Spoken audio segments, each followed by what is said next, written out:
छत्तीसगढ़ में इस साल के अंत में चुनाव होना है। ऐसे में कांग्रेस ने छोटे छोटे वर्गों को साधने का काम भी शुरू कर दिया है। दरअसल कांग्रेस सरकार का फोकस ग्रामीण अर्थव्यवस्था को मजबूत करने के साथ ही प्रदेश के तीज त्योहारों को प्रोत्साहित करने पर भी है। इस माध्यम से कांग्रेस छत्तीसगढ़ी अस्मिता को अहम मुद्दा बनाने के प्रयासों में जुटी है। यही वजह है कि चुनावी साल में छत्तीसगढ़ी पर्व सम्मान निधि योजना के जरिए अनुसूचित ही नहीं, गैर अनुसूचित क्षेत्रों में भी छत्तीसगढ़ी तीज त्योहारों को महत्व देने की रणनीति बनाई गई है। इस योजना के तहत प्रत्येक ग्राम पंचायतों को 2 किश्तों में हर साल 10,000 रुपए की राशि दी जाएगी। पहले मुख्यमंत्री निवास में इस प्रकार से सामूहिक आयोजन नहीं होता था, लेकिन अब हर त्योहार में यहाँ मुख्यमंत्री निवास में कोई न कोई कार्यक्रम होता है जिसमें प्रदेश के लोग यहाँ आते हैं, सम्मिलित होते हैं। और उसका कारण यही है कि इसे हम सब बढ़ावा दें। और इसी कारण से जो कमेटी गठन किया गया है उसमें सरपंच की अध्यक्षता होगी, तो पटेल और कोटवार उसके सदस्य होंगे, 2 महिलाएं भी होगी, 2 वरिष्ठ लोग भी होंगे। तो इस प्रकार से कमेटी का गठन किया गया है। प्रदेश में कांग्रेस सरकार के आने के बाद से ही छत्तीसगढ़ के तीज त्योहारों को बढ़ावा दिया जा रहा है। सम्मान निधि योजना को भी इसी से जोड़कर देखा जा रहा है।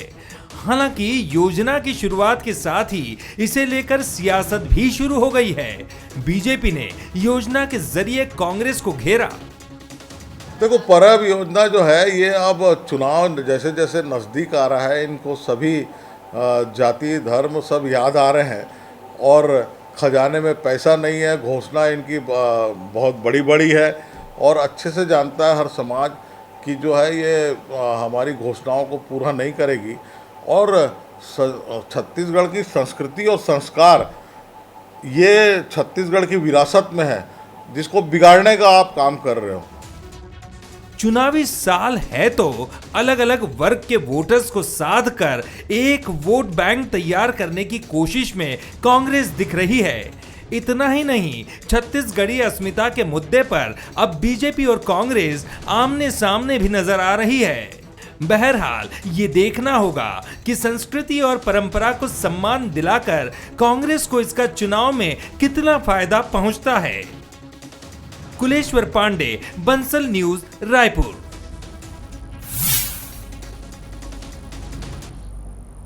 अब यह संस्कृति बचाने की कवायद है या फिर सत्ता में लौटने की जुगत?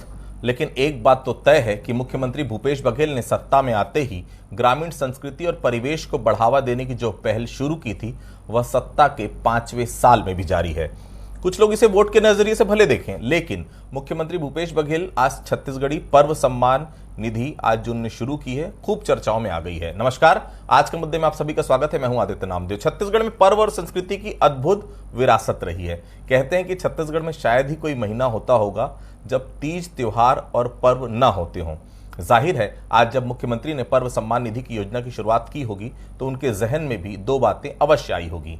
एक, ग्रामीण संस्कृति को बढ़ावा देना, और दूसरा, ग्रामीण परिवेश के जरिए कांग्रेस के परंपरागत वोटरों को आकर्षित करना। तो क्या चुनाव के पहले यह भी एक ब्रह्मास्त्र है?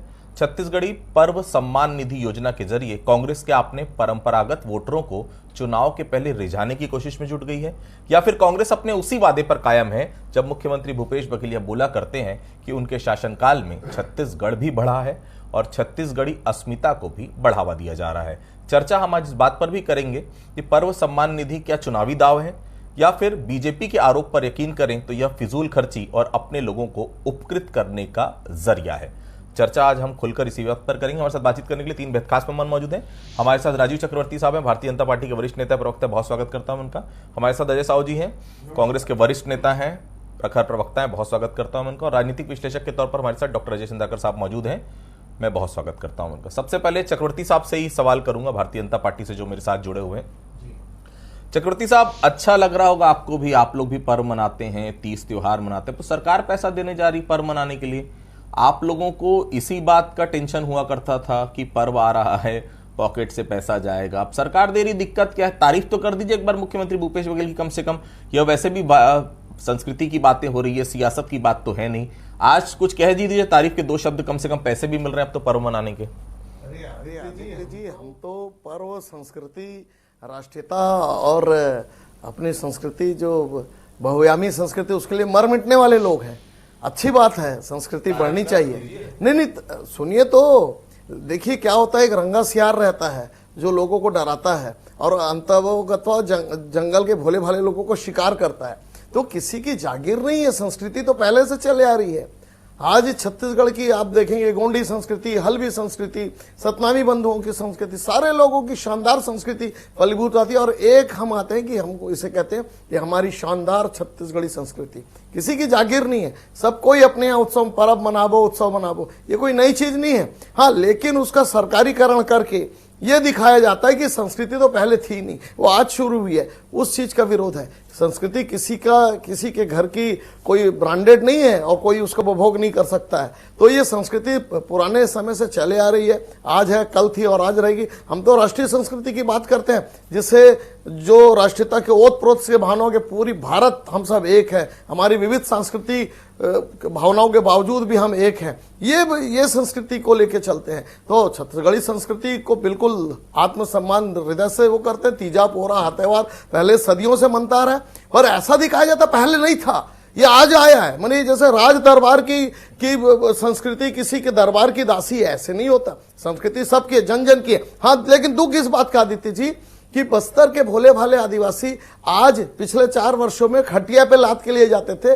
पहले उनके लिए एम्बुलेंस आया करती थी। पहले अंबिकापुर के क्षेत्र के आदिवासी बंधुओं, गर्भवती माताओं के लिए मेहतारी एक्सप्रेस आया करती थी। आज वो गर्भवती माताओं को खाट पे लाद कर ले जाया जा रहा है। आज बस्तर के लोग जल रहे हैं। वो बोल रहे डीलिस्टिंग करिए कि भाई लोग 5-5 सुविधा पा रहे हैं, विदेश की सुविधा पा रहे हैं, चर्च की सुविधा पा रहे हैं। उनकी जगह जो मूल रूप से जो संस्कृति मनाते हैं, जो गोंडी और हल्बी लोग, उनके रक्षा के लिए, उनके आरक्षण की रक्षा के लिए काम करिए, डीलिस्टिंग करिए। पर सरकार मौन है। तो ये आज बहस का मुद्दा है कि संस्कृति वो होती है जब आपके पेट में भात होगा। संस्कृति तब बनेगी जब आपके हाथ में काम होगा। लेकिन आप काम नहीं दे रहे हैं, आप कुछ नहीं कर रहे हैं, केवल संस्कृति का ढोंग रट रहे हैं। तो ये ढोंग से कुछ नहीं होगा। आपको असली रूप से संस्कृति को जागृत करना होगा। साहू जी, चुनाव के पहले क्यों याद आ रही है आपको पर्व सम्मान निधि की शुरुआत करना? वैसे भी मुख्यमंत्री निवास में हर त्योहार मनाया जाता है, पहले साल ही शुरू कर देते अगर आपको शुरू करना। तो चुनावी वर्ष में शुरू करने का क्या मकसद है साहू जी?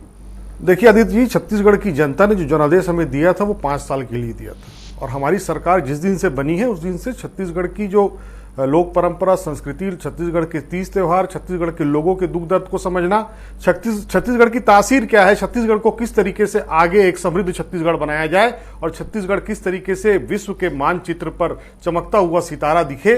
छत्तीसगढ़ जिस तरीके से धान का कटोरा है, तो इस धान के कटोरे को, धान का कटोरा बनाने वाले जो किसान हैं वो कैसे धनवान हो, उनके जेब में कैसा पैसा जाए, इस काम को लगातार 4.5 वर्षों से हमारी सरकार कर रही है। हर क्षेत्र के लोगों को, हर वर्ग के लोगों को किस तरीके से लाभ मिले, इस दिशा में काम हुआ है। आपने कहा कि ये काम आपको पहले करना था। आपने देखा होगा हमारी सरकार बनने के बाद हमने हमारे 30 त्योहारों को मुख्यमंत्री निवास में, जिलों में जिला स्तर के आयोजन करके इन त्योहारों को हमने मनाना शुरू किया। उसके बाद जब हमारी सरकार को ये फीडबैक आया और हमने देखा कि लोग इससे, इस तरीके के आयोजनों से अपने आप को कहीं ना कहीं कनेक्टेड मानते हैं। वो ये मानते हैं कि जो राज्य की सरकार काम कर रही है वो हमारे लिए काम कर रही है। राज्य की सरकार जिसको हमने अपना कीमती वोट दे करके छत्तीसगढ़ को आगे बढ़ाने की दिशा में काम सौंपा है, वो सरकार सही में अच्छा काम कर रही है। और लोग किस तरीके से माननीय मुख्यमंत्री भूपेश बघेल जी की योजनाओं की तारीफ करते हैं।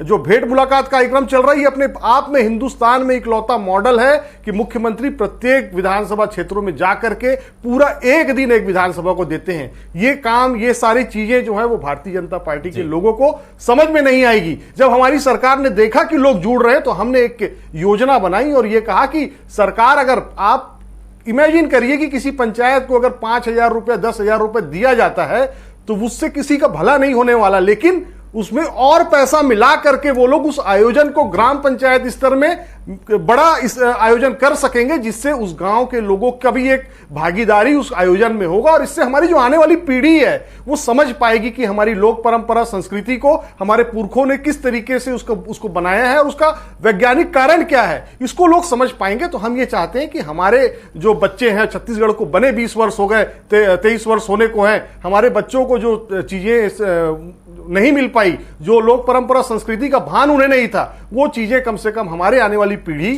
को मिल सके, और वो ये समझे कि एक छत्तीसगढ़िया सरकार छत्तीसगढ़ में बनी थी, जिसने सही मायने में छत्तीसगढ़ के निर्माण के दिशा में कोई अच्छा काम किया। ठीक, चंद्रकर साहब, क्या पर्व सम्मान निधि को राजनीतिक चश्मे से देखा जाना चाहिए, क्या विचार है आपके? देखिए आदित्य जी, आज राष्ट्रपिता मोहनदास करमचंद गांधी जी स्मरण आ गए। वो कहते थे कि भारत की आत्मा गांव में रहती है, और भारत की संस्कृति, रीति रिवाज, प्रथाएं, परंपराएं, त्यौहार, पर्व, इसमें इस मसले के ऊपर कौटिल्य का भी, मनु का भी, और साथ ही साथ वेस्टर्न थिंकरों में मैकियावेली का एक सिद्धांत रहा है कि वह राजा सम्मानित होता है जो अपने देश के, अपने प्रदेश के संस्कृति का संरक्षण करता है। अगर हम छत्तीसगढ़ के वे ऑफ लाइफ की बात करें तो यह एक दिन में नहीं बना है, यह बात सही है। लेकिन छत्तीसगढ़ में एक कहावत होती थी पहले, ये अजय साहू जी को बहुत अच्छी तरह से मालूम है, कि गांव छत्तीसगढ़ में जिसे ठाकुर देव कहते हैं, ठाकुर देव प्रायः खंडित क्यों मिलते हैं, बहुत सारे। तो उस जमाने में कहा जाता था, देसी रियासतों में थे तो ये रंगरूट आते थे। रंगरूट गांव की भाषा है, लेकिन उसका आशय आक्रमणकारी आते थे, वहां से लेकर के यह सब चीज रही। अब 9,904 ग्राम पंचायतों में यह उत्सव अगर भविष्य में अभी मनाया जाएगा तो राजनीतिक दृष्टिकोण से देखें आदित्य जी, अगर इस पर्व में, त्यौहार में, उत्सव में 100 लोग भी जुड़ते हैं तो 9,90,000 व्यक्ति होते हैं, उतने वोटर तैयार होते हैं। ये बड़ी संख्या होती है। ये संगठन के लेवल पर, और जो इनर, आंतरिक और स्पिरिचुअल, जो अपने वे ऑफ लाइफ से लगाव होता है। जब क्या होता है गांव में, जब ये मेले पर्व आज आते हैं, ऐसे नहीं, जब आते हैं तो आपस में वो लोग अपनी अपनी क्षमता के अनुसार कंट्रीब्यूट करके उस त्यौहार का आयोजन करते हैं। सरकार इसमें देती है, तो ये निश्चित रूप से गांधी जी का जो सिद्धांत रहा है कि भारत की आत्मा गांव में निवास करती है, और वो जो जिस वे ऑफ लाइफ की बात किए थे, यह सरकार इसके पक्ष में आज बोलना पड़ेगा। मैं राजनीतिक दृष्टिकोण से ना बोल करके स्पिरिचुअल दृष्टिकोण से, स्टेबिलिटी के दृष्टिकोण से, स्वाभिमान के दृष्टिकोण से इस सरकार की इस नीति की निश्चित रूप से प्रशंसा होगी। चक्रवर्ती साहब, क्या लगता है, आपके नेता जो इस पर बोल रहे हैं अपने लोगों को उपकृत करने का जरिया है, आप लोग हर बार किसी न किसी आयोजन में इसी प्रकार का नुक्स निकालते रहते हैं, आलोचना करते रहते हैं, इस योजना को लेकर भी आप आलोचना कर रहे हैं, क्या आलोचना करने की कोई वजह समझ में आ रही? क्या लग रहा है आपको कि ऑन ग्राउंड नहीं पहुंच पाएगी योजना, इसमें दूसरों को लाभ मिल जाएगा, अपने लोगों को उपकृत कर देगी कांग्रेस? कुछ तो बताइए कि इसमें दिक्कत क्या आ रही है आपको, चक्रवर्ती साहब। आदित्य जी, पहली बात तो यह है कि ऐसा बताया जाता है कि इसके पहले कभी कोई पर्व संस्कृति रहती नहीं थी, ये हमारे राज्य की नीति है। तो सबसे पहली बात तो ये भैया कि ये संस्कृति, तीज त्योहार पूरे भारत की आत्मा है, कोई किसी की जागीर नहीं है। दूसरी बात जो आप कह रहे थे, तो आपको बता दूं, ये नकल किया गया पश्चिम बंगाल में क्लब संस्कृतियों की, कि अलग अलग मोहल्ले के क्लबों में फंडिंग करके उनके लोगों को जोड़ लो, लेकिन वहां पर वो फॉर्मूले में कुछ बाद में दिक्कतें आई, और वो दिक्कतें आज धीरे धीरे यहाँ पर भी देखने को मिलेगा। उसमें बहुत सारे बातें थी जो आज मैं कहना नहीं चाहता, बड़ी लंबी बात है। ये केरल और पश्चिम बंगाल और तमिलनाडु जैसे कुछ राज्यों में ये हुआ है, ये उसी की पेस्ट कॉपी है, लेकिन इसमें कुछ नया मौलिकता नहीं है। हाँ, लेकिन ये जरूर है कि इसके कनेक्टिंग करने की जो राजनीतिक कोशिश की जा रही है उसमें कुछ विवाद होगा, क्योंकि जो ग्राम पंचायत है वो अपने स्तर पर मनाएंगे, लेकिन गाँव के एक एक हर आदमी उस पंचायत से कनेक्टिंग नहीं रहता है, तो उसमें एक आने वाले समय में विवाद होगा। अब देखिए, तेल की धार देखिए, क्या होगा आने वाले समय में बताया जाएगा। लेकिन ये जरूर है कि बस्तर के आदिवासियों के मन में आज आक्रोश है, बहुत सारे मुद्दे हैं, और जो पर्व संस्कृति की बात हो रही है, जनजाति बंधु हो, अनुसूचित जाति के बंधु हो, तीज त्योहार की बात है, गांव में विकास की बात है। तो दिख रहा है, तेल की धार भी आप देख रहे हैं, लेकिन तेल बीजेपी शासनकाल में कहाँ गायब हो गया था, वही तो सवाल है मेरा। जी नहीं, कभी मैंने गेड़ी चढ़ते रमन सिंह जी को नहीं देखा था, ब्रिजमोहन जी, रमन सिंह जी गेड़ी चढ़ रहे हैं। कभी संतान सप्तमी वाला पर्व मैंने देखा नहीं था, वो सब पर्व मनने लगे। तो ये क्या गायब हो गए थे क्या आपके समय अचानक? गायब नहीं हुआ था, बिल्कुल पूरे मॉब उसको मनाया करता था। वो विकेंद्रित नहीं था, सेंट्रलाइज नहीं था, सब कोई मनाते थे, गांव में अच्छे से मनाते थे। अभी क्या हो रहा है, वो एक जागीर हो गई है कि हमारे हाउस में मनेगा, बाकी तो पहले कभी मनाया नहीं जाता था। तो संस्कृति को सिखाई नहीं जाती, संस्कृति खून में है, खून में संस्कृति है। तो वो बातें हैं बस। आप पहले अभी उसको सेंट्रलाइज किया गया, पहले वो डिसेंट्रलाइज था। गांव में कोने कोने में जो कहते हैं ना, मेला ठेला मड़ई मेला सब होता आया है। तो ये नया कुछ नहीं। अभी मड़ई मेला किसी जगह में होता है, इवेंट होता है, अभी इवेंट मैनेजमेंट हो गया है। पहले इवेंट मैनेजमेंट नहीं था, पहले लोक संस्कृति थी, अपने आप करते थे, अपने हवाएं बहती थी मेले ठेले की और मढ़ई की। तो अभी ये थोड़ा सा सरकारी नजरिए से उसको थोड़ा रंग रोगन किया गया है, लेकिन असली त्योहार तो हमने मनवाया 15 साल तक 3 जनादेश के साथ। पहले सलमान और सिर्फ करीना कपूर नजर आते थे, अब तो कम से कम छत्तीसगढ़ी लोक संस्कृति और कम से कम छत्तीसगढ़ की विरासत नजर आ रही है। चक्रवर्ती साहब, छत्तीसगढ़ भाषा आयोग किसने बनाया? डॉक्टर रमन सिंह ने बनाया। छत्तीसगढ़ की पांडुलिपि बनाने के लिए जितने आयोग बने, किसने बनाया? छत्तीसगढ़ी राजभाषा आयोग की बात कह दे या उसके शब्दकोश की बात कह दे, तो जितनी काम हमने किया आज वो काम नहीं हो रहे, बंद पड़े। कि थोथा चना बाजे खाना, सिर्फ बातें हो रही बड़ी बड़ी, लेकिन छत्तीसगढ़ी संस्कृति के लिए मूल रूप से हम तो राष्ट्रीयता के लिए लड़ मरते हैं कि हमारी भारत की राष्ट्रीय संस्कृति की रक्षा होनी चाहिए। तो ये तो अभी इवेंट मैनेजमेंट की बात है, ऐसी कोई बात नहीं है। ठीक। अजय साहू जी, आपको क्या लगता है कि इससे पैसे का दुरुपयोग तो नहीं होगा? क्योंकि त्योहार मनाने के लिए आप लोगों को पैसे देंगे, लेकिन उसकी मॉनिटरिंग किस तरह से करेंगे? क्योंकि अगर मॉनिटरिंग प्रॉपर नहीं होगी तो शायद योजना दूसरी तरफ चले जाए। जैसे देखिए आदित्य जी, इस योजना की मॉनिटरिंग के लिए समितियां बनाई गई है। वो सारे चीजें जो हैं उनका पूरा ध्यान रखा गया है। एक प्रक्रिया है, उस प्रक्रिया के तहत ये सारी चीजें जाएंगी। वो तो सरकारी पक्ष है, इसको तो सूचना का अधिकार जो कांग्रेस ने दिया है, अधिकार हर जनमानस को, उसको कोई भी इस्तेमाल करके उसकी जानकारी ले सकता है। बहुत ज्यादा तकनीकी विषय में नहीं जाना चाहूंगा, लेकिन आप ये देखिए कि 9-10 हजार पंचायतों में अगर ये त्योहार मनता है और पूरी राशि का अगर आकलन करें तो 6 से 7 करोड़ रुपए की राशि पूरी कुल खर्चा आता है इसमें। भारतीय जनता पार्टी के समय में करीना कपूर और सलमान खान को 2-4 ठुमके लगाने के 20-20 करोड़ 25-25 करोड़ रुपए ये दे दिया करते थे और केवल डॉक्टर रमन सिंह जी उसके साथ सेल्फी खिंचवाया करते थे।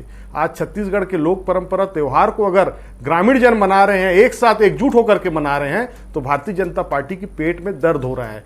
हम कब कह रहे हैं कि सारी लोक परंपरा संस्कृति की शुरुआत हमने की है? हम तो कह रहे हैं कि छत्तीसगढ़ का निर्माण इसलिए हुआ था कि छत्तीसगढ़ की पावन धरा में प्रभु राम 10 वर्षों तक रहे हैं। प्रभु राम को हम अपने भाषा को जो है उसके अंदर प्रभु राम की छवि देखते हैं, इसलिए हुआ था कि हम लोग गेड़ी चढ़ते हैं, इसलिए हुआ था कि हम लोग छेरछेरा मांग करके अपने किसी भी सार्वजनिक उपक्रम का की शुरुआत करते हैं। हमने अपने मुख्यालय कार्यालय का जब उद्घाटन किया, शुरुआत की, उसके निर्माण की, तो छेरछेरा के दिन किया। तो आदित्य जी, बात यह है कि जिनकी नजर में खोट हो उसको सब कुछ खोटा दिखता है। 15 वर्षों तक इनको अवसर मिला, भगवान राम के नाम पर जाकर के घर घर चंदा इन्होंने मांगा, लेकिन राम मंदिर के बारे में परिकल्पना भी इन्होंने नहीं की।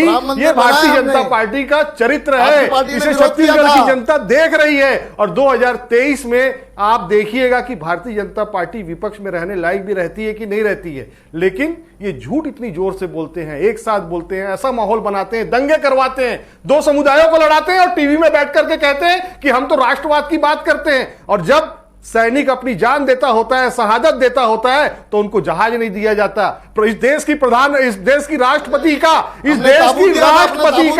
कौन किससे मिलेंगी उसको तय पीएमओ करता है। आप किस राष्ट्रवाद की बात करते हैं चक्रवर्ती जी? आप पूरी तरीके से, आपकी जो पार्टी है एक बहरूपिया का रोल अपना रही है, देश को बेच करके चंद पूंजीपतियों के हाथ में आप दे रहे हो। आपका जो ढोंग है राष्ट्रवाद का, उसको छत्तीसगढ़ की जनता देख रही है। 2023 में इसका जवाब मिलेगा। चंद्रकांत साहब, चुनाव के ठीक पहले जो अनाउंसमेंट किया गया है, क्या लगता है आपको कांग्रेस का वोटर वैसे भी ग्रामीण परिवेश का वोटर रहा है, इस योजना के जरिए अपने परंपरागत वोटरों से क्या फिर से अपनी तरफ आकर्षित करने की कोशिश कर रही कांग्रेस, ऐसा लगता है आपको? बिल्कुल। भूपेश जी के नेतृत्व में कांग्रेस की जो नीतियां रहीं, अब चुनाव नजदीक है, लेकिन चाहे वह धान का विषय हो या फिर मजदूरों का विषय हो या फिर अन्य कल्चर के ऊपर या फिर फेस्टिवल के ऊपर, या फिर अब कह सकते हैं कि ग्राम पंचायतों को दिया जाएगा। छत्तीसगढ़ के ग्राम पंचायतों में काफ़ी परिवर्तन आ गया है आदित्य जी। वहाँ कोई निर्णय लेना होता है तो ग्राम सभा का आयोजन करते हैं, और ग्राम सभा चाहे वो अनुसूचित जनजाति क्षेत्र हो, अनुसूचित जाति क्षेत्र हो या सामान्य वर्ग का क्षेत्र हो, और वहाँ बैठ करके वो लोग तय करते हैं। और जो गांव के वे ऑफ लाइफ में जो चीज़ वो लोग निर्णय ले लेते हैं, उसके बाद वो किसमें क्या स्पेशलाइजेशन है उस गुट को वहाँ इम्प्लीमेंट करने की जिम्मेदारी देते हैं, और एक अलग उमंग, अलग तरंग रहती है। लेकिन ये छत्तीसगढ़ में ये हो रहा है, बहुत अच्छी बात। आपको आदित्य जी खजुराहो फेस्टिवल याद होगा, आपको पुष्कर फेस्टिवल याद होगा, तो पोंगल का तरह तरह के यहाँ भारत में इस तरह के आयोजन होते हैं, और सरकार इसके ऊपर अगर निर्णय लेकर के अपनी रीति रिवाज, प्रथा, परंपरा को नई पीढ़ी को ट्रांसफर करना चाहती है। पश्चिमी सभ्यता का आज जो दौर दिख रहा है, ग्लोबल जो युग है, उसमें अपने अपने क्षेत्र का, चाहे वो रीजनल ही क्यों ना हो, अगर उस वे ऑफ लाइफ को नई पीढ़ी को ट्रांसफर होता है, तभी तो उस स्टेट की एक अलग स्पिरिचुअल आइडेंटिटी रहेगी आदित्य जी। ठीक। चक्रवर्ती साहब, इस योजना से तकलीफ है आपको कि खुशी है?